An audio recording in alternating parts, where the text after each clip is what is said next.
Selamat pagi dan salam jumpa kembali buat semua sahabatku dan pemirsa dimanapun Anda berada.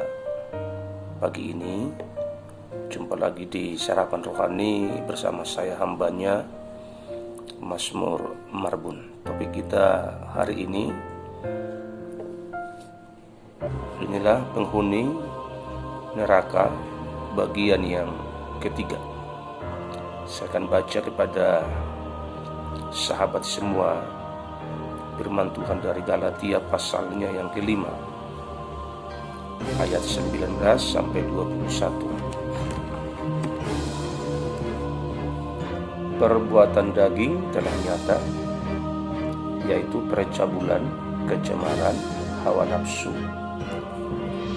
penyembahan berhala, sihir, perseteruan, perselisihan, iri hati, amarah, kepentingan diri sendiri, percideraan, roh pemecah, kedengkian, kemabukan, pesta pora, dan sebagainya. Terhadap semuanya itu kuperingatkan kamu, seperti yang telah kubuat dahulu, bahwa barang siapa melakukan hal-hal yang demikian, ia tidak akan mendapat bagian dalam kerajaan Allah. Puji Tuhan. Jadi kalau tidak mendapat bagian dalam kerajaan Allah, sudah tentu dia menjadi penghuni neraka. Dan siapakah mereka?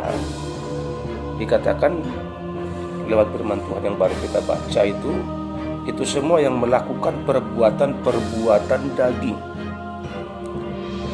Artinya perbuatan di luar pertobatan, perbuatan-perbuatan yang tidak sesuai dengan firman Tuhan, di mana dikatakan perbuatan daging telah nyata, yaitu percabulan. Terus diulang percabulan ini, saudaraku, di bagian pertama, bagian kedua ini pun disinggung juga. Kecemaran, artinya perilaku yang tidak benar. Hawa nafsu, bicara keinginan daging, menghalalkan segala cara untuk mendapat keuntungan. Penyembahan berhala, sihir, perseteruan, mau berantem aja pikirannya, mau tawuran, perselisihan, terus iri hati, iri lihat orang berhasil, lihat orang maju, tanda di hatinya tidak ada sukacita. Amarah, kepentingan diri sendiri, percideraan, roh pemecah.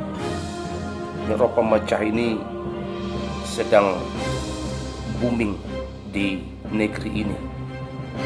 Ada orang-orang yang mengaku mualaf, padahal sebenarnya enggak. Dia cerita dia anak kardinal, anak ini, anak ono, dari A sampai Z, dari Sabang sampai Merauke. Dia ceritakan semuanya, enggak taunya ngeprank. Dia hanya mau menjelekkan agama orang lain dengan cara-cara yang tidak elegan. Supaya apa? Supaya terjadi perpecahan, terjadi kerusuhan, terjadi keributan. Orang-orang macam gini di mana? Di neraka. Haleluya.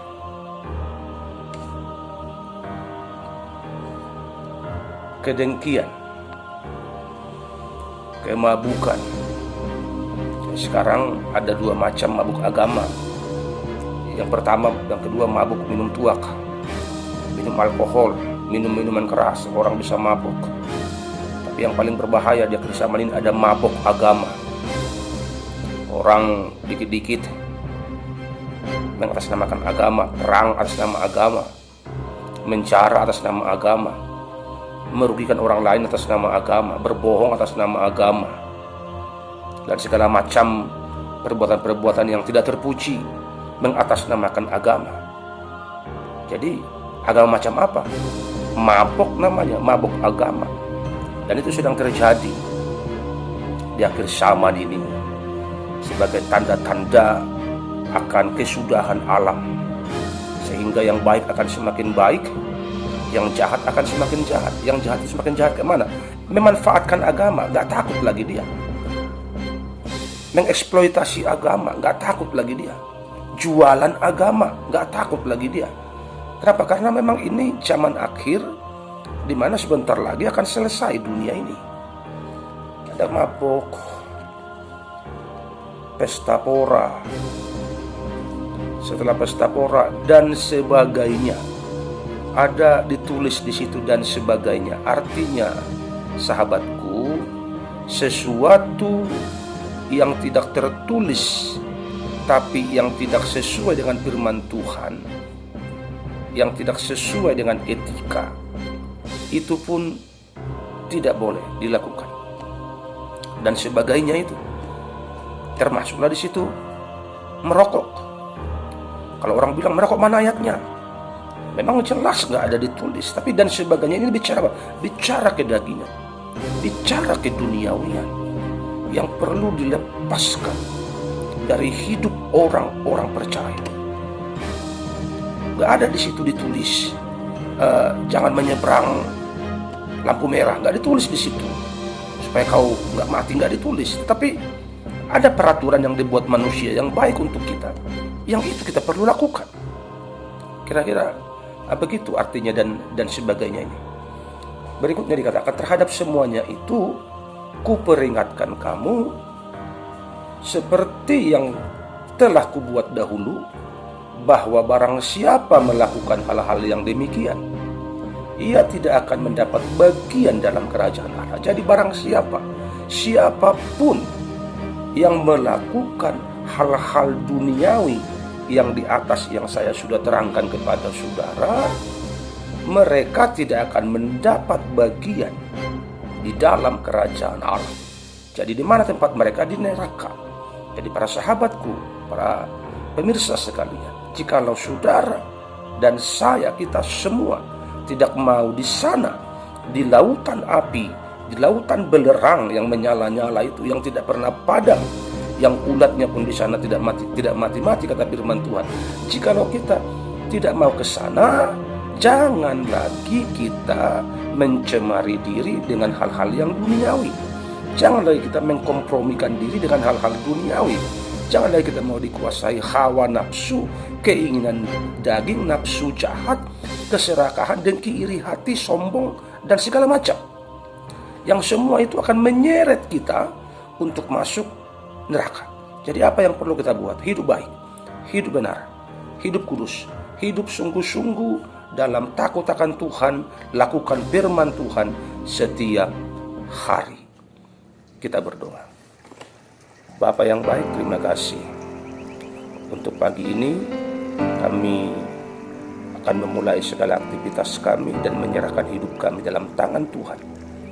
Roh Kudus yang pimpin, yang topang, arahkan kami untuk berjalan di jalan Tuhan, sehingga keberkatan, keberhasilan, kesuksesan menjadi bagian kami, bagian semua orang-orang yang kami kasihi, dalam nama Tuhan Yesus Kristus.